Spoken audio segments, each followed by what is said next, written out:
Bismillahirrahmanirrahim. Assalamualaikum warahmatullahi wabarakatuh. Alhamdulillahi ala ihsani wa syukru lahu ala taufiqihi wa amtinani wa asyhadu an la ilaha illallah wahdahu la syarika lahu ta'ziman li sya'nihi wa asyhadu anna Muhammadan abduhu wa rasuluhu da'ila ridwani. Allahumma salli alaihi wa ala alihi wa ashabihi wa ikhwani. Hadirin dan hadirat yang dirahmati oleh Allah Subhanahu wa taala, kita lanjutkan pembahasan kita dari Kitab Tauhid. Kita masuk pada bab 34, babun minal imani billahi as-sabru ala aqdarillah. Di antara bentuk keimanan kepada Allah adalah bersabar atas takdir-takdir Allah, ya, yaitu terhadap musibah-musibah. Sabar, ya, merupakan ibadah yang mulia. Oleh karenanya terlalu banyak dalil yang menunjukkan akan keutamaan sabar. Sampai Imam Ahmad berkata, "Dzakarallahu azza wa jalla as-sabra fi 90 mawdhi'an min kitabih." Allah Subhanahu wa taala menyebutkan tentang sabar 90 kali dalam Al-Qur'an. 90 kali dalam Al-Qur'an. Dan ini menunjukkan sabar ibadah yang agung. Kalau tidak agung, kenapa Allah sampai sebutkan 90 kali dalam Al-Qur'an? Oleh karenanya terlalu banyak keutamaan sabar, ya. Di antaranya kata Allah Subhanahu wa taala, "Wa basyiris sabirin alladzina idza asabatuhum musibatun qalu inna lillahi wa inna ilaihi raji'un. Ulaika 'alaihim shalawatun mir rabbihim wa rahmah wa ulaika humul muhtadun." Kata Allah Subhanahu wa taala, dan beri kabar gembira kepada orang-orang yang sabar. Allah suruh beri kabar gembira kepada orang-orang yang sabar. Siapa mereka? Itu orang-orang tatkala terkena musibah mereka berkata inna lillahi wa inna ilaihi raji'un. Ulaika 'alaihim shalawatun mir rabbihim wa rahmah. Mereka itulah orang yang mendapat salawat dari Rabb mereka, yaitu pujian Allah kepada mereka di hadapan para malaikat. Wa rahmah, dan mereka mendapat rahmat Allah Subhanahu wa taala. Wa ulaika humul muhtadun, dan mereka orang-orang yang mendapat petunjuk. Allah juga berfirman, ya, innallaha ma'as sabirin. Sungguhnya Allah bersama orang-orang yang sabar, ya. Sejauh mana seorang bersabar, maka Allah akan bersama dengan dia dengan ma'iyah khassah, dengan kebersamaan yang khusus, ya. Semakin dia sabar, Allah semakin bersama dia. Allah akan menolongnya, Allah akan mengkuatkannya, ya. Maka inilah keutamaan orang yang bersabar. Wallahu yuhibbus sabirin. Orang yang bersabar dicintai oleh Allah Subhanahu wa taala. Orang yang bersabar dicintai oleh Allah Subhanahu wa taala. Terlalu banyak, ya. Terlalu banyak dalil-dalil yang saya katakan tadi, sampai 90 dalil dalam Al-Quran menunjukkan keutamaan orang-orang yang bersabar. Cukuplah dalam Sahih Al-Bukhari dan Sahih Muslim, Nabi SAW bersabda, "Ma u'tiya ahadun ata'an khairan wa awsa'a minas sabar." Tidaklah seorang diberikan anugerah dari Allah Subhanahu wa taala yang lebih luas dan lebih baik daripada sabar. Maka kalau orang memiliki sifat sabar, dia telah mendapatkan atau anugerah yang luar biasa dari Allah Subhanahu wa taala. Ya, maka seorang berusaha, ya, melatih dirinya dengan kesabaran. Kalau dia sudah bersabar, maka dia akan menjalani kehidupan dengan tenteram, dengan penuh kebahagiaan.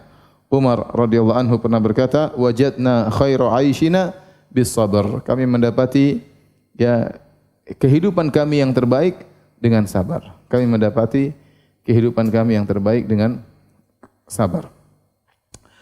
Ikhwan dan akhwat yang dirahmati Allah Subhanahu wa taala, as-sabr dalam bahasa Arab artinya al-habsu, yaitu menahan. Al-habsu artinya menahan. Secara lugatan, secara istilah, secara terminologi, apa maknanya as-sabr? Sabar adalah menahan diri, yaitu menahan lisan dari kata-kata yang buruk yang menandakan protes kepada keputusan Allah, kemudian menahan badan untuk melakukan perbuatan-perbuatan yang menunjukkan ketidaksabaran seperti menampar pipi, banting sana banting sini, ya. Kemudian menahan hati untuk tidak bersuudzon kepada Allah, untuk tidak marah kepada Allah tatkala ditimpa dengan musibah, ya. Ini secara umum makna sabar, yaitu menahan, ya. Makanya ada istilah kata para ulama, qutila sabran, dia terbunuh dengan sabar. Maksudnya dia terbunuh dengan tertahan kemudian dibunuh, bukan meninggal karena peperangan atau melawan kemudian terbunuh. Ya, ada yang meninggal karena dia melawan akhirnya terbunuh. Ada qutila sabran, itu dia terbunuh, dia ditangkap kemudian dibunuh. Dia tertahan kalau dia dibunuh. Intinya sabar artinya adalah menahan. Maka barang siapa yang menahan lisannya ya dari mengucapkan kata-kata yang menunjukkan kemarahannya kepada Allah atau protesnya kepada Allah, menahan ya, badannya, tangannya dari perbuatan-perbuatan ya seperti menampar pipi, merobek-robek baju atau membanting sana banting sini yang menunjukkan ketidaksabaran, dan juga menahan hati untuk tidak suudzon kepada Allah, untuk ridha dengan keputusan Allah Subhanahu wa taala, maka dia telah bersabar. Para ulama menyebutkan sabar ada 3 macam.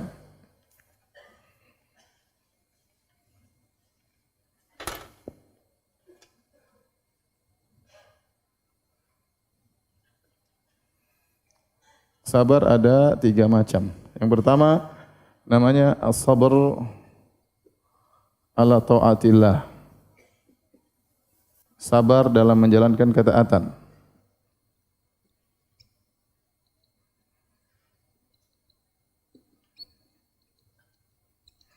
Yang kedua namanya as-sabr an ma'siyatillah. Sabar menahan diri untuk meninggalkan maksiat.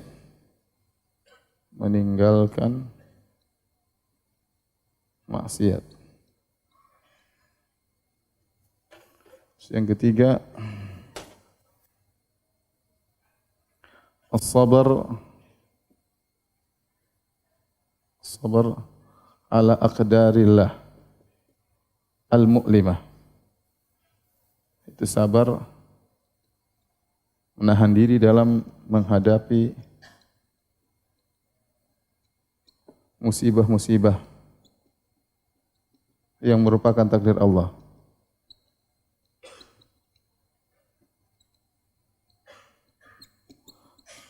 Nah, yang dijadikan bab oleh Syekh Muhammad bin Abdul Wahhab dalam bab ke-34 adalah ini, as-sabr ala aqdarillah, sabar dalam menahan diri ya menghadapi ujian-ujian, musibah-musibah yang Allah timpakan dengan yang dibenci oleh jiwa. Nah, mana yang lebih pahala yang lebih besar? Sabar terhadap ketaatan kepada Allah, atau sabar meninggalkan kemaksiatan, atau sabar dalam menghadapi ujian? Kita berbicara secara jenis sabar manakah yang paling afdal di antara 3 sabar ini? Maka kata para ulama, jenis sabar dari maksiat, meninggalkan maksiat, dan sabar dalam ketaatan lebih afdal daripada jenis ini. Jenis sabar menghadapi musibah. Kenapa? Karena kedua sabar ini adalah sabar al-ikhtiyari. Adapun ini namanya as-sabar al-ittirari. Ini sabar pilihan. Adapun ini sabar terpaksa. Tidak ada pilihan lain. Seorang bisa memilih apakah dia pergi ke masjid untuk sholat atau dia tidur, dia bisa milih. Kemudian sabar terhadap dari maksiat, dia bisa milih, dia berzina atau tidak, dia bisa milih. Kalau dia berzina tinggal pergi ke tempat pelacuran, dia berzina. Kalau enggak, tidak. Maka dia milih untuk bersabar. Maka di hadapan dia ada 2 pilihan. Melakukan atau apa? Atau tidak. Ya. Beda dengan sabar terhadap musibah. Dia enggak ada pilihan.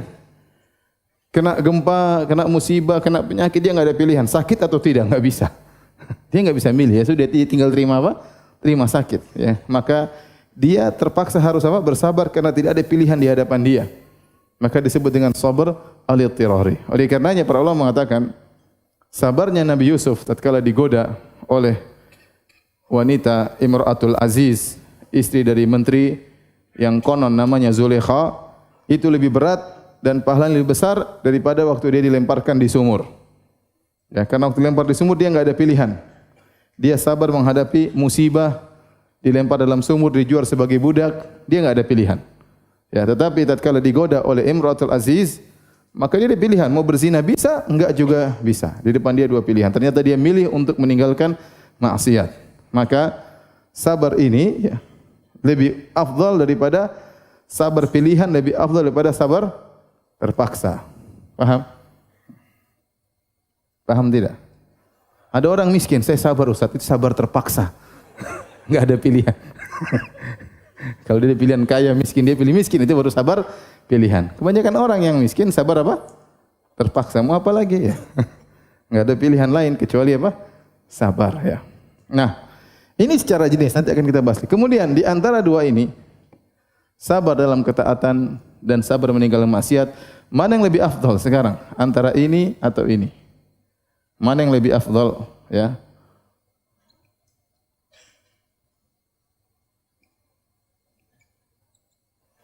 Ya.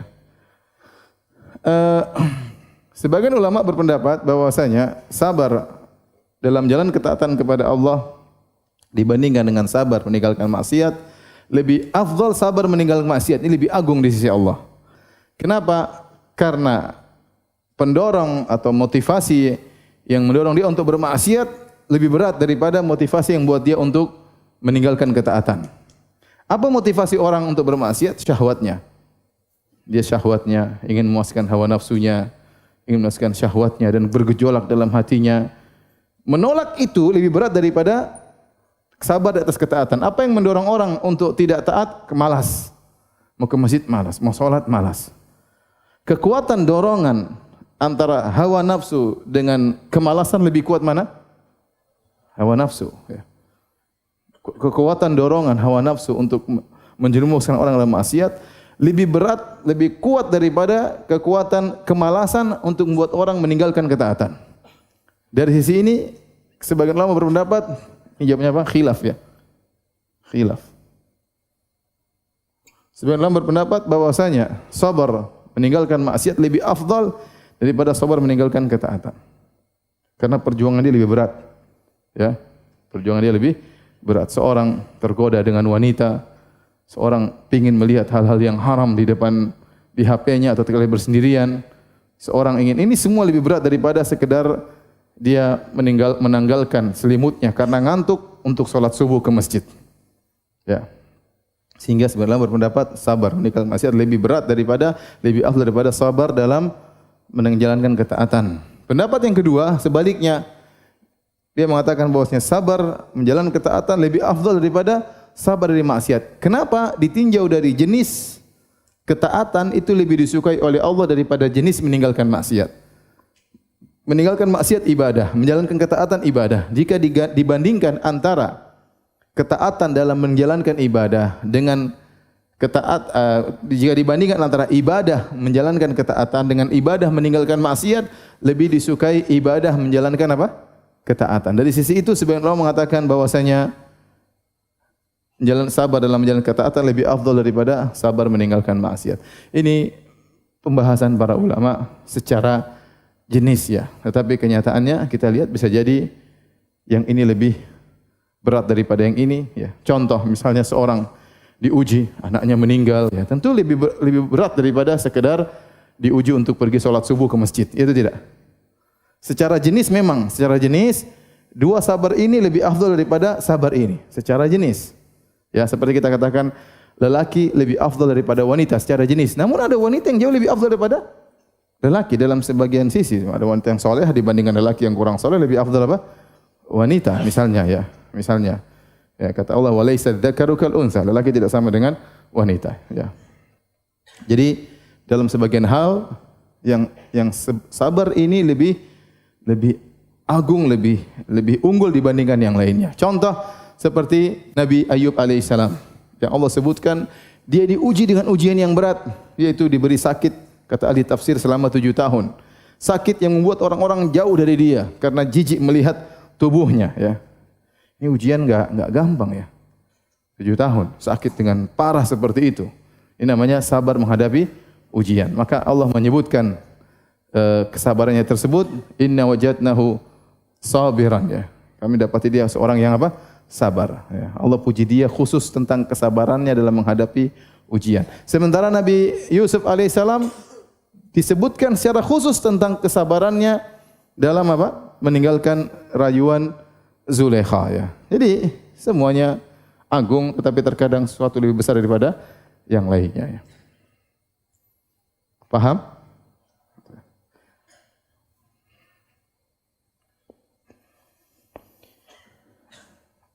Ada dua hal yang harus kita perhatikan tatkala kita bersabar ya. Yang pertama ikhwan dan akhwat yang dirahmati oleh Subhanahu wa taala, sabar itu ibadah maka harus ikhlas. Harus apa? Ikhlas. Kata Allah Subhanahu wa taala dalam surat Ar-Ra'd, "Walladzina sabaru ibtigha'a wajhi rabbihim." Dan orang-orang yang bersabar karena mengharapkan wajah Allah Subhanahu wa taala. Walladzina sabaru ibtigha'a wajhi rabbihim. Bahwasanya sabar itu bukan perkara untuk diriakkan, untuk dipamerkan, ya. Bukan kita bersabar karena ingin dikatakan oleh orang wanita ini tegar, lelaki ini tegar, tidak. Kita bersabar karena Allah. Allah perintahkan kita bersabar. Karena sebagian orang dia bersabar bukan karena Allah. Dia bersabar, dia meninggalkan kemaksiatan, dia menjalankan ketaatan, dia bersabar menghadapi musibah bukan karena Allah tapi karena ingin dipuji. Contoh seorang meninggalkan praktek ribawi. Ada yang meninggalkan karena Allah, saya takut pada Allah Subhanahu wa taala. Tapi ada yang meninggalkan karena dia omongin orang terus ya. Enggak enak sama kawan-kawan ya. Tinggal saya sendiri yang belum resign. Akhirnya dia resign juga, enggak enak sama kawan-kawan. Ini enggak benar seperti ini. Ya. Berarti dia bersabar meninggalkan kemaksiatan bukan karena Allah tapi karena teman-teman. Oleh karenanya para hadirin, sabar itu harus karena Allah. Demikian seorang tatkala ya dia diberi musibah, mungkin terkena musibah misalnya ada barang-barang yang dicuri hilang atau ada keluarganya yang meninggal dunia, kemudian dia bersabar, maka jangan dia tunjukkan bahwasanya dia bersabar karena mereka, karena ingin pujian manusia, tapi dia bersabar karena Allah Subhanahu wa taala. Ini yang poin pertama yang harus diperhatikan. Sabar ibadah maka harus dilakukan karena Allah Subhanahu wa taala. Yang kedua, tidak mungkin seorang bersabar kecuali dengan izin Allah Subhanahu wa taala. Anda enggak mungkin bersabar kecuali Allah yang menjadikan Anda sabar. Kata Allah Subhanahu wa taala, "Wasbir wa ma sabruka illa billah." Wasbir wa ma sabruka illa billah. Bersabarlah, sungguhnya kau tidak bisa bersabar kecuali dengan izin Allah Subhanahu wa taala. Ya akhi, tidak mungkin kita bisa bersabar untuk pergi ke masjid, salat subuh berjamaah, kemudian kita bisa continue kecuali dengan izin Allah Subhanahu wa taala.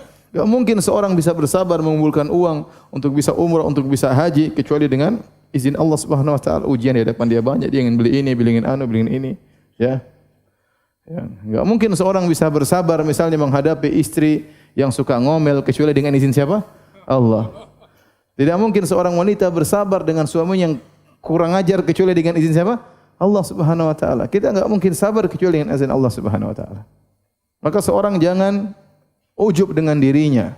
Sungguhnya dia bisa bersabar dalam menjalankan ketaatan dengan taufik dari Allah Subhanahu wa taala. Demikian juga seorang tidak mungkin bisa bersabar meninggalkan maksiat kecuali dengan izin Allah Subhanahu wa taala. Hati ini liar, mata ini liar, ya, lisan ini liar, telinga ini liar, ingin mendengar apa yang dia kehendaki. Ingin mendengarkan hal-hal yang menyenangkan syahwat nafsunya, ingin melihat hal-hal yang menyenangkan hawa nafsunya, ya, ingin berucap berkata-kata yang haram yang disenangi oleh dirinya. Tapi dia bisa menahan diri. Tidak mungkin dia bisa selamat dari hal maksiat-maksiat tersebut. Dia bisa bersabar meninggalkan maksiat-maksiat tersebut kecuali karena izin siapa? Izin Allah Subhanahu wa taala. Ya. Sama, seorang tidak mungkin bisa bersabar menghadapi musibah, ujian yang menimpanya kecuali dengan izin Allah Subhanahu wa taala. Maka tatkala kita ingat ayat ini, wasbir wa ma sabruka illa billah. Bersabarlah, sungguhnya tidaklah kau bisa bersabar kecuali dengan izin Allah Subhanahu wa taala. Maka seorang sadar bahwasanya dia jangan sampai ujub, bahwa dia tahu dia bisa bersabar karena izin Allah Subhanahu wa taala. Dari situ, seandainya ternyata dia tidak bisa bersabar dalam satu hal, tidak bisa bersabar untuk salat berjamaah di masjid misalnya, tidak bisa bersabar untuk melaksanakan salat malam misalnya, maka dia harus berjuang. Karena sabar tersebut satu saat bisa dia raih. Karena Allah mengatakan wasbir wa ma sabruka illa billah. Kau tidak bisa bersabar dengan izin Allah, maka dia minta kesabaran kepada Allah Subhanahu wa taala. Sabar untuk melaksanakan ketaatan. Sabar untuk salat berjamaah selalu, sabar untuk bisa bersedekah, ya. Sabar untuk bisa salat malam. Dan dia berjuang. Kata Nabi sallallahu alaihi wasallam, "Wa man yatasabbar yusabbirhullah." Barang siapa yang membiasakan dirinya bersabar, Allah akan buat dia bersabar. Wa man yatasabbar yusabbirhullah. Barang siapa yang melatih dirinya untuk bersabar, Allah akan buat dia bersabar. Kalau seorang ternyata tidak mampu untuk menahan dirinya di depan HP-nya, di depan laptopnya untuk melihat hal-hal yang haram, jadi kecanduan dia terhadap melihat hal yang haram, maka yakinlah suatu saat dia bisa meraih kesabaran tersebut. Yang jelas dia minta kepada Allah, dia berjuang. Wa man yatasabbar yusabbirullah. Barang siapa yang bersabar untuk meninggalkan perkara tersebut, Allah akan buat dia mampu untuk meninggalkan hal-hal tersebut. Maka seorang masing-masing tahu dirinya. Kalau ternyata dia belum mendapati kesabaran, dia minta kepada Allah karena dia tahu kesabaran hanya dari taufik dari Allah Subhanahu wa taala. Taib. Kita sebutkan dalil-dalil ya dalam Al-Qur'an ya yang dibawakan oleh Syekh Muhammad Abdul Wahhab rahimahullahu taala. Dalil pertama yang dibawakan oleh beliau firman Allah Subhanahu wa taala wa qaulillahi taala, dan firman Allah Subhanahu wa taala dalam surat At-Taghabun, wa man yu'min billahi yahdi qalbah. Barang siapa yang beriman kepada Allah, maka Allah akan beri petunjuk kepada hatinya. Wallahu bikulli syai'in alim. Allah Maha mengetahui segala sesuatu. Ayat ini tolong dihapus ya. Ayat ini wa may yu'min billahi yahdi qalbah, barang siapa yang beriman kepada Allah beri petunjuk kepada hatinya, bisa kita pahami dengan baik kalau kita baca ayat sebelumnya. Ma asaba min musibatin illa bi idznillah wa may yu'min billahi yahdi qalbah ya. Kata Allah Subhanahu wa taala, ma asaba min musibatin illa bi idznillah wa may yu'min billahi yahdi qalbah. Allahu bikulli syai'in alim. Kata Allah Subhanahu wa taala, tidak ada satu musibah pun, tidak ada satu musibah pun yang menimpa kecuali dengan izin Allah. Barang siapa yang beriman kepada Allah, siapa yang beriman kepada Allah,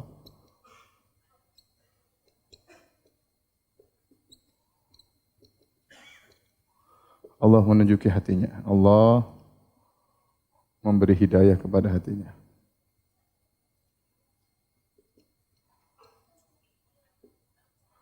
Kepada hatinya. Baik. Di sini Allah ingin menjelaskan bahwa seluruh musibah yang terjadi dengan izin Allah Subhanahu wa taala ya. Izin di sini maksudnya izin kauni, izin ya. Izin ya. Izin sama dengan iradah, kehendak. Kehendak Allah. Dan izin Allah itu ada dua, ada namanya iradah apa? Atau al-izin syar'i, al-izin kauni. Sama seperti iradah kauniyah sama iradah syar'iyah. Izin syar'i berkaitan dengan yang dicintai oleh Allah, yang dicintai oleh Allah.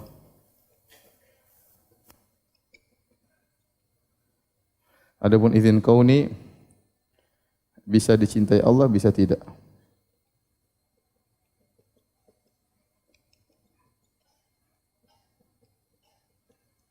Contoh sederhana, Allah ciptakan iblis.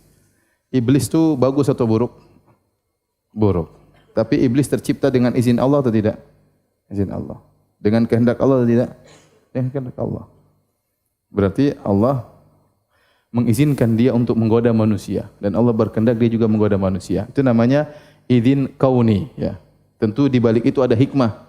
Ada hikmahnya. Kelihatannya tidak baik, tapi di balik hal tersebut ada hikmahnya. Makanya waktu iblis minta ditunda untuk mati ya, Rabbi fa'anzirni ila yaumi yub'atsun.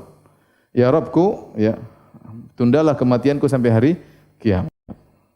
Kata Allah, qala innaka minal munzarin. Aku tangguhkan kematianmu.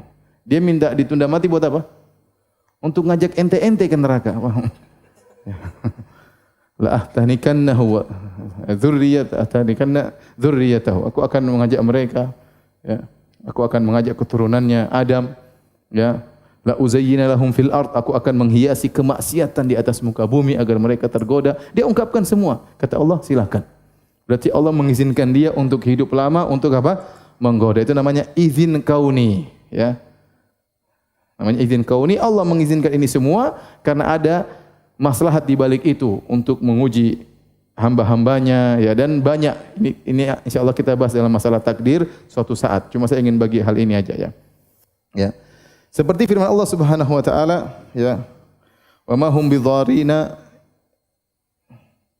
seperti wa ma hum bidharina min ahadin illa biiznillah.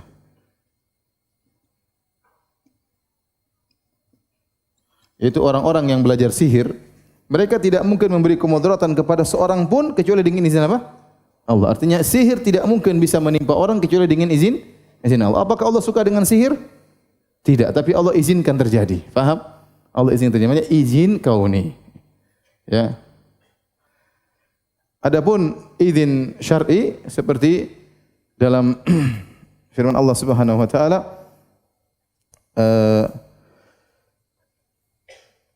Kul ara'aytum ma anzalallahu lakum min rizqin faja'altum minhu haraman wa halalan. Kul Allahu adzina lakum am 'ala Allahi taftarun. Ya. Tatkala Allah mengatakan bahwasanya Allah menurunkan, ya, hukum-hukumnya, kemudian kalian merubah, kalian menjadikan ini halal, ini haram tanpa ada izin dari Allah, maka Allah berkata, Allahu adzina lakum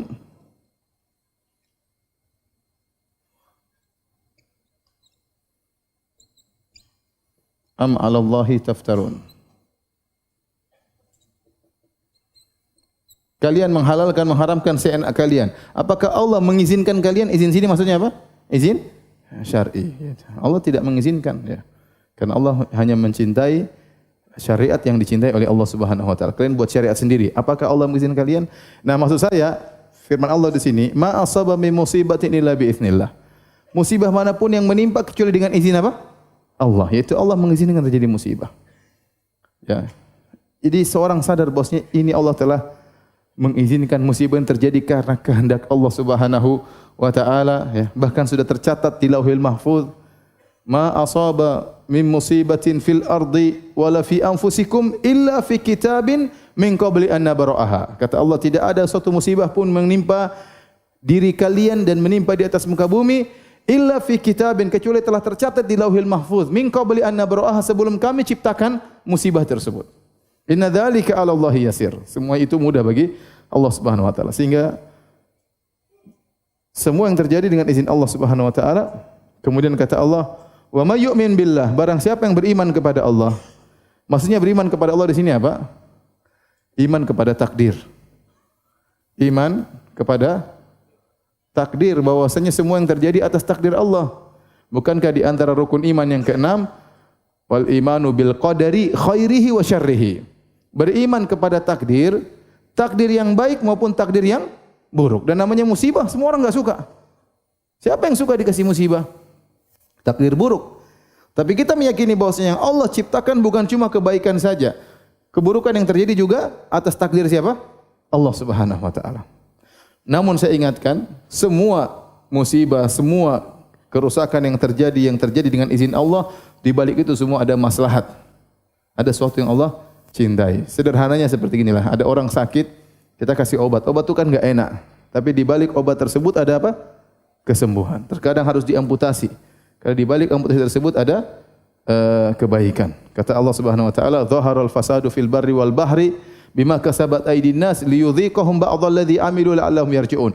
Kami telah tampak kerusakan di daratan, di lautan, musibah-musibah akibat ulah perbuatan manusia, agar mereka merasakan sebagian dari dampak perbuatan mereka, agar mereka kembali. Jadi Allah ciptakan musibah, kerusakan agar manusia apa? Sadar. Kerusakan tersebut Allah tidak sukai. Wallahu la yuhibbul fasad. Dalam Quran Allah tidak suka dengan kerusakan, tapi Allah bikin kerusakan tersebut. Saya ulangi. Allah suka kerusakan atau tidak? Tidak. Wallahu la yuhibbul fasad. Allah tidak suka kerusakan, tapi Allah ciptakan kerusakan tersebut, keburukan, tapi di balik keburukan tersebut Allah izinkan terjadi keburukan tersebut karena ada sesuatu yang Allah cintai, itu agar manusia sadar. Faham? Karena manusia sadar. Sederhananya, iblis Allah tidak sukai menggoda manusia. Tapi dengan adanya iblis, maka ada ujian bagi manusia. Akan nampak mana yang imannya benar, mana yang imannya yang tidak benar. Akan nampak orang-orang berjihad di jalan Allah Subhanahu wa taala. Ya, akan ada surga dan neraka, ya. Akan ada orang yang minta ampun kepada Allah Subhanahu wa taala. Allah bisa menampakkan sifat Ghafurnya dan banyak maslahat di balik adanya iblis, ya. Tapi ente jangan digoda iblis. Jadi iblis itu ada manfaatnya. Di balik kerusakan dia ada maslahat yang Allah kehendaki. Ini nanti insyaallah kita bahas dalam masalah apa? Takdir. Saya takut antum bertanya-tanya, maka saya jelaskan secara sederhana. Intinya, wa man yu'min billah, iman kepada Allah banyak. Iman kepada Allah itu banyak hal, tetapi yang dimaksud dalam ayat ini wa man yu'min billah yaitu iman kepada takdir, bahwasanya musibah tersebut karena takdir siapa? Allah. Nah, barang siapa yang beriman dengan hal ini, yahdi qalbah, Allah akan beri petunjuk kepada hatinya. Allah akan beri petunjuk kepada hatinya, itu Allah akan membuat dia tenang, Allah akan membuat dia pasrah, Allah akan membuat dia semakin beriman, ya, dia membuat dia husnuzan kepada Allah Subhanahu wa taala, dan ini dalil bahwasanya kebaikan akan mendatangkan kebaikan setelahnya. Kebaikan akan mendatangkan kebaikan setelahnya. Kebaikan yang pertama dia beriman kepada takdir Allah. Allah berikan kebaikan kedua, Allah menjadikan hatinya apa? Mendapat hidayah. Paham?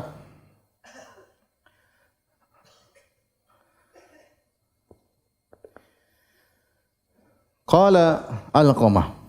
Alqamah adalah salah seorang dari tabi'in, ya. Dari kibarut tabi'in. Qais bin Abdullah An-Nakhai Al-Kufi. Dia meriwayatkan hadis dari Abu Bakar, dari Utsman, dari Ali, dari Sa'ad bin Abi Waqqas, dari Mas'ud, dari Aisyah dan yang lainnya. Maka dia kibarut tabi'in. Ya. Tabi'in terbagi-bagi juga oleh para ulama. Ada namanya kibarut tabi'in, ada sigharut tabi'in, yaitu kabir tabi'in senior dan ada tabi'in apa? Junior, ya. Yang bertemu dengan para sahabat banyak, sahabat-sahabat senior disebut dengan kibarut tabi'in. Tatkala dia menafsirkan ayat ini dia berkata, huwa ar-rajulu tusibuhul musibah faya'lamu annaha min indillah fayarda wa yusallim. Kata Alqamah tentang ayat ini, yang Allah sebutkan orang tersebut yahdi qalbah, Allah akan beri petunjuk kepada hatinya, yaitu orang lelaki atau seseorang yang terkena musibah. Ar-rajulu tusibuhul musibah, seorang laki terkena musibah. Faya'lamu annaha min indillah. Kemudian dia tahu musibah tersebut dari sisi Allah Subhanahu wa taala. Fayarda, maka dia ridha, wa yusallim, dan dia pasrah. Maka dia ridha dan dia pasrah, ya. Tolong dihapus. Sekarang enggak ada sesi foto lagi, ya. Ada yang foto?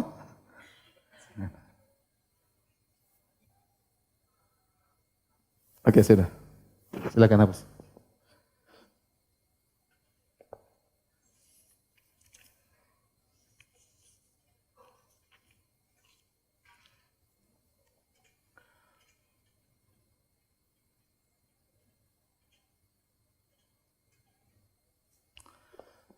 Kata Alqamah, huwa ar-rajulu tusibuhul musibah, seorang laki.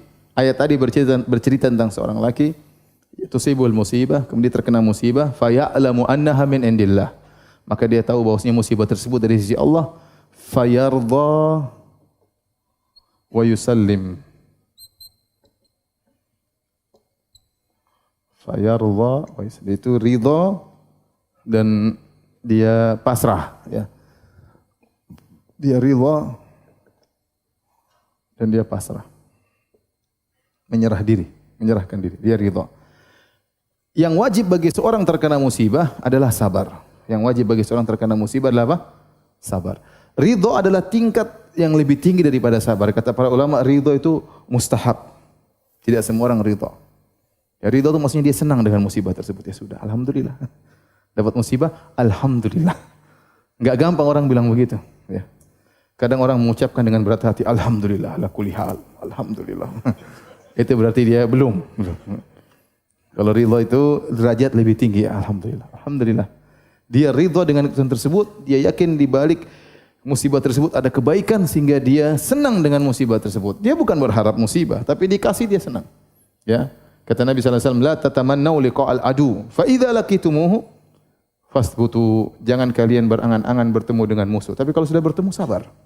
Ya, kita tidak berangan-angan dikasih musibah. Tapi kalau kasih musibah harus apa? Sabar. Jadi tingkatan orang menerima musibah ada dua. Ya. Tingkatan orang menerima musibah ada dua. Yang pertama sabar.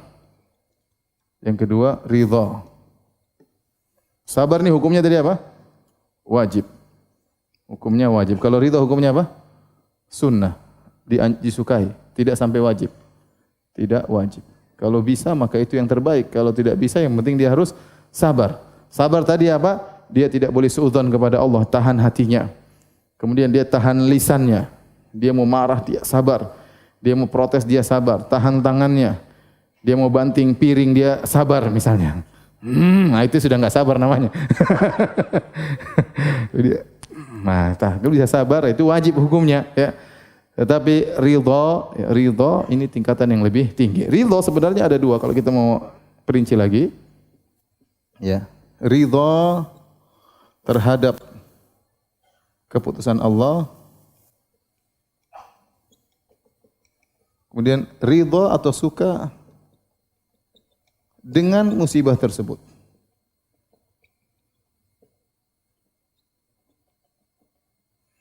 Nah, kalau ridho terhadap keputusan Allah, inilah yang merupakan sabar. Ini sama dengan apa?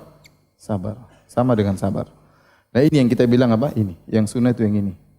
Ridho terhadap musibah itu sendiri.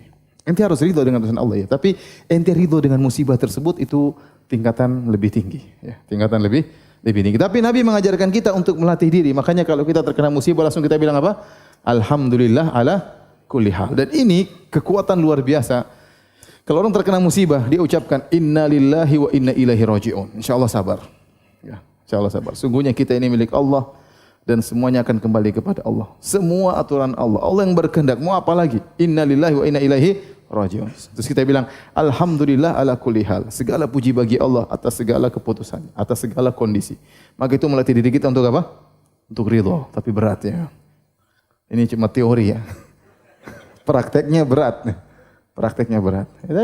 Makanya dalam hadis tatkala ada Allah mengambil nyawa seorang anak dari seorang yang soleh, maka Allah bertanya kepada malaikat, bagaimana kalian dapati hambaku? Tatkala kalian mengambil samaratu fuadihi, kalian mengambil buah hatinya, ya, maka malaikat mengatakan istarja'a, dia mengatakan ilahi wa inna ilaihi raji'un, dan dia memujimu. Maka kata Allah, bangunkan bagi hambaku tersebut suatu istana dan namakan dengan Baitul Hamdi, yaitu rumah pujian. Kenapa? Waktu dia terkena musibah, dia masih bisa memuji siapa? Allah Subhanahu wa taala. Bukan hanya sekedar innallahi wa raji'un. Itu sudah luar biasa. Orang sabar mengucapkan innallahi wa raji'un. Lebih daripada itu, dia ridho dengan musibah yang menimpanya. Dia merasa itu suatu kebaikan. Artinya ridho itu dia merasa musibah tersebut suatu apa? Kebaikan yang akan mendatangkan dampak-dampak yang baik. Ya, maka dia memuji Allah. Ya, alhamdulillah ala kulli hal.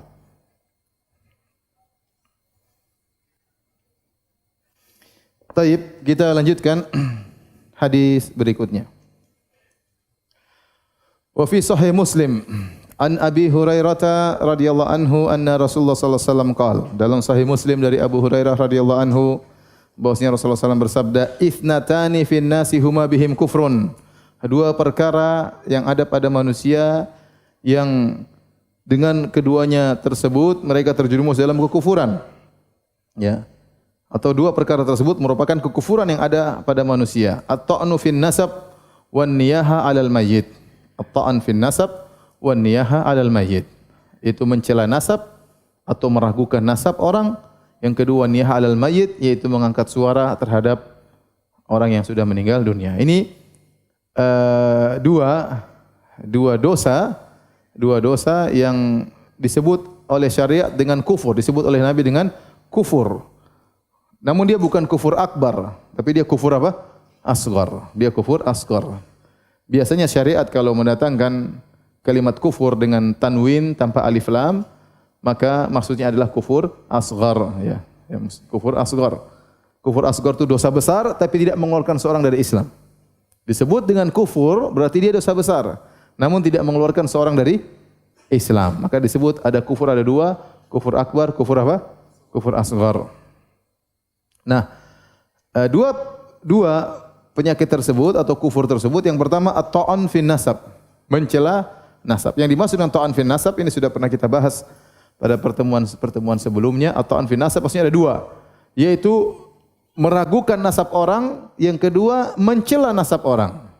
Ini disebut dengan ta'an. Meragukan mesti kita mengatakan dia bukan dari kabilah itu, dia ngaku-ngaku aja misalnya. Ini enggak boleh. Enggak boleh kita meragukan nasab orang, kecuali memang meragukan. Baru kita minta bukti misalnya, kecuali ada keperluan. Misalnya dia mengatakan saya keturunan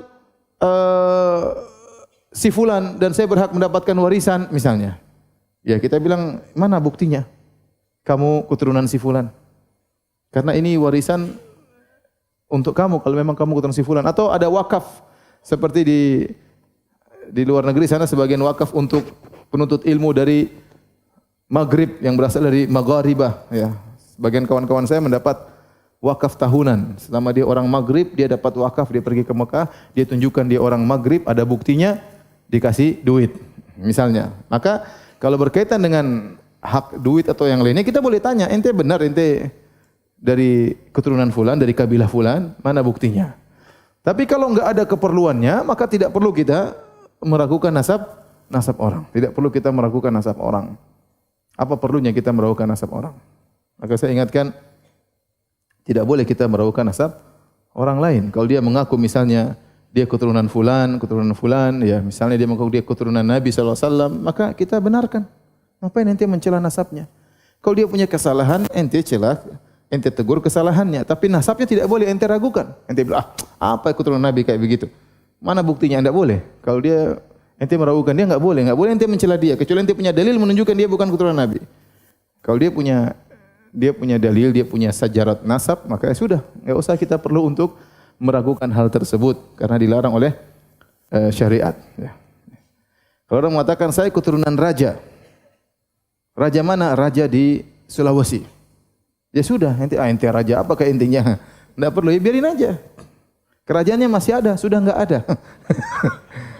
Tapi saya keturunan raja, ya sudah, biar ente ngapain celah nasabnya. Ya. Ini yang pertama, yang maksud mencela nasab adalah meragukan nasabnya. Yang kedua, mencela nasab tersebut. Ente dasar suku ini misalnya, itu enggak boleh. Berarti ente mencela kabilahnya, itu hukumnya haram dan itu dosa besar. Itu dosa besar. Yang kedua yang menjadi perhatian kita adalah an-niyaha 'alal mayyit, yaitu meratapi mayat. An-niyaha yaitu raf'us saut, mengangkat suara, meratapi mayat, di antaranya dengan menyebutkan kebaikan-kebaikan si mayat. Oh, ini mayat dulu, ini orang ini dulu soleh banget, ini orang dulu suka bantu. Ini tidak boleh seperti itu. Tidak boleh kita mengangkat suara, kemudian kita menyebut kebaikan-kebaikannya. Ini termasuk an-niyahah, meratapi, itu dosa besar. Makanya kata Nabi SAW, an-naihah illam tatub qabla mautiha tuqamu yaumal qiyamah wa alaiha sirbalun min qatiran wa dir'un min jarab. Kata Nabi SAW, seorang wanita yang melakukan niyahah dan dia meninggal sebelum bertobat, maka pada hari kiamat dia akan dihadirkan dan dia akan diberikan pakaian terbuat dari logam yang dileburkan, yang panas, dan dikasih pakaian yang isinya sangat membuat gatal badannya. Ini menunjukkan niyahah dosa besar. Azan kah? Baik, azan dulu. An-niyaha 'alal mayyit ini menunjukkan bentuk ketidaksabaran. Dan ini yang menjadi patokan kita atau perhatian kita dalam hadis ini. Karena wanita yang kemudian meratapi, mengangkat suaranya, seakan-akan dia protes kepada Allah, kenapa si fulan mati, begitu baiknya dia. Dia dulu beginiin saya, dia dulu membantu saya, dia adalah orang begini-begini. Ini tidak boleh. Seperti ini tidak diperbolehkan. Ya, maka itu adalah bentuk dari dosa besar. Dosa besar, bukan dosa kecil, dosa besar. Kenapa dia protes dengan keputusan Allah Subhanahu wa taala? Oleh karena saya katakan dosa itu bukan berkaitan dengan mendolimi orang saja. Terkadang dosa berkaitan dengan akidah, itu dosanya besar. Ya, seperti ini. Kenapa dia dosa besar? Karena dia protes terhadap keputusan Allah Subhanahu wa taala. Namanya seorang hamba yang benar yang tunduk kepada keputusan Allah Subhanahu wa taala. Demikian juga walahuma an Ibnu Mas'udin marfu'an. Demikian juga riwayat Imam Bukhari, Imam Muslim dari Ibnu Mas'ud radhiyallahu taala anhuma, radhiyallahu taala anhu, Nabi bersabda, "Laisa minna man darabal khududa." Bukan dari golongan kami seorang tatkala terkena musibah, darabal khududa, dia tampar-tampar pipinya. Wa syaqqal juyuba, dia robek-robek bajunya. Wa da'a bi da'wal jahiliyah, dia menyeru dengan seruan jahiliyah. Ini tatkala Nabi berkata laisa minna, bukan dari golongan kami, artinya bukan dari orang-orang yang beriman dengan iman yang sempurna. Dan Ibn Taimiyah rahimahullah mengatakan kalau Nabi berkata laisa minna, itu menunjukkan dosa besar. Bukan dari golongan kami, berarti apa yang dilakukan itu merupakan dosa besar. Maka di antara dosa besar adalah seorang tatkala terkena musibah, maka dia tampar-tampar pipinya. Ini dilakukan oleh orang-orang dahulu. Kalau mungkin zaman sekarang ya tarik-tarik rambutnya ya. Ini menunjukkan dia tidak terima ya. Ya, dikabarkan misalnya suaminya meninggal, maka dia meronta-ronta, dia banting sana banting sini, dosa besar sebenarnya enggak boleh. Ya, dikabarkan anaknya meninggal, maka dia pun merobek-robek bajunya, ya, tampar-tampar pipinya, ya. Wada'a bid'awal jahiliyah, kemudian dia berseru dengan seruan jahiliyah, maksudnya adalah niyahah, ya, meratapi. Oh, dan itu bukan dari Islam. Kita dapati agama lain seperti itu. Justru waktu ada yang meninggal, mereka saling lomba-lomba untuk meratapi. Datang seorang kepada mayat, kemudian meratapi dengan ratapan, datang satunya lagi meratapi dengan ratapan-ratapan, menyebutkan kebaikan-kebaikan mayat tersebut. Islam tidak demikian. Islam mengajarkan seorang untuk sabar dengan keputusan Allah Subhanahu wa taala. Mengajarkan akhlak yang mulia, ya. Dan da'a bid'awal jahiliyah di sini, seruan jahiliyah di antara yang merupakan dosa besar diharamkan dalam hadis ini, maksudnya adalah niyahah. Ya tadi meratapi. Tapi sebagian ulama memandang umum di antara dakwal jahiliyah, yaitu seperti kata Ibnu Qayyim, ad-da'a ad-du'a bid'awal jahiliyah kad-du'ai ilal qabail wal asabiyah. Di antara dakwah jahiliyah adalah menyeru kepada kabilah-kabilah dan kepada asabiyah, fanatisme. Contoh, wa mithluhu ta'assubu ilal madzahib wat tawaif wal masyayikh. Kata Ibnu Qayyim, seperti fanatik kepada mazhab-mazhab tertentu sehingga dia bangun al-wala wal bara di atas mazhabnya. Kalau enggak seperti ini maka bukan di atas Al-Quran dan Sunnah. Itu yang disebut dengan hizbiyah, yaitu membangun al-wala wal bara, benci atau rindu, loyalitas atau permusuhan dibangun di atas selain Al-Quran dan Sunnah. Seperti dibangun di atas organisasi misalnya, seperti dibangun di atas mazhab tertentu, seperti dibangun di atas kelompok tertentu, loyalitas dan permusuhan seperti dibangun di atas guru tertentu, masyayikh. Dan ini terjadi. Sebagian orang gurunya dibela mati-matian, kalau ngikut gurunya kalau mengkritik gurunya maka musuh, membela gurunya maka kawan. Ini tidak benar. Tidak ada al-wala wal bara, loyalitas dan permusuhan kecuali di atas Al-Qur'an dan apa? Sunnah. Semua loyalitas dan permusuhan, al-wala wal bara yang dibangun di atas selain Al-Qur'an dan Sunnah, maka itulah hizbiyah, itulah dakwal jahiliyah. Ya. Sampai waktu di zaman Nabi SAW ada sebagian sahabat mengatakan, ya lal ansar, ya lal muhajirin, ay kaum ansar, ay kaum muhajirin. Nabi marah. Padahal mereka menyebut dengan nama-nama syar'i. Ansar, muhajirin dipuji oleh Allah atau tidak? Dipuji. Namun tatkala seruan tersebut menimbulkan permusuhan, maka Nabi mengatakan, abi da'wal jahiliyah wa ana baina adhhirikum, apa kalian menyuruh yang surah jahiliyah pada saya masih ada di antara kalian? Da'uha fa innaha muntinah, tinggalkan seruan tersebut, ini seruan yang mengeluarkan bau yang busuk, ya. Nabi tidak suka. Padahal yang disuruh apa? Ansar dan muhajirin, yang nama-nama syar'i. Tapi tatkala itu mengarah kepada permusuhan, maka dibenci oleh Nabi sallallahu alaihi wasallam. Maka ingat, kita sebagian penuntut ilmu terjebak di membela gurunya mati-matian, dan ini terjadi, ya. Apa yang dikatakan gurunya dia ikuti, apa yang dimusuhi gurunya dia musuhi. Dia bangun wala wal bara'nya di atas apa? Gurunya itu di atas kelompoknya, di atas organisasinya, di atas yayasannya, dan ini adalah seruan jahiliyah, ya. Kalau kau tidak ikut kami, maka kau musuh kami. Kau tidak ikut organisasi kami, kau musuh kami. Subhanallah. Sehingga terkadang dia mensikapi saudaranya yang sama muslim seperti orang kafir. Bahkan lebih buruk daripada orang kafir. Ya akhi, subhanallah. Ini adalah dakwah jahiliyah. Ini tersebar di sebagian kaum muslimin. Yang terakhir yang perlu kita ingatkan, ada perkara-perkara yang bukan niyahah, seperti tangisan. Seorang menangis itu bukan niyahah, ya.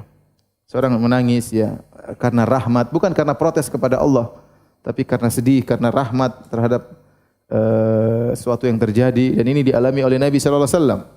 Nabi sallallahu alaihi wasallam waktu putranya Ibrahim meninggal di pangkuan Nabi sallallahu alaihi wasallam, nyawanya dicabut sementara dia di pangkuan Nabi sallallahu alaihi wasallam. Ibrahim padahal Nabi begitu senang Anaknya lahir Ibrahim.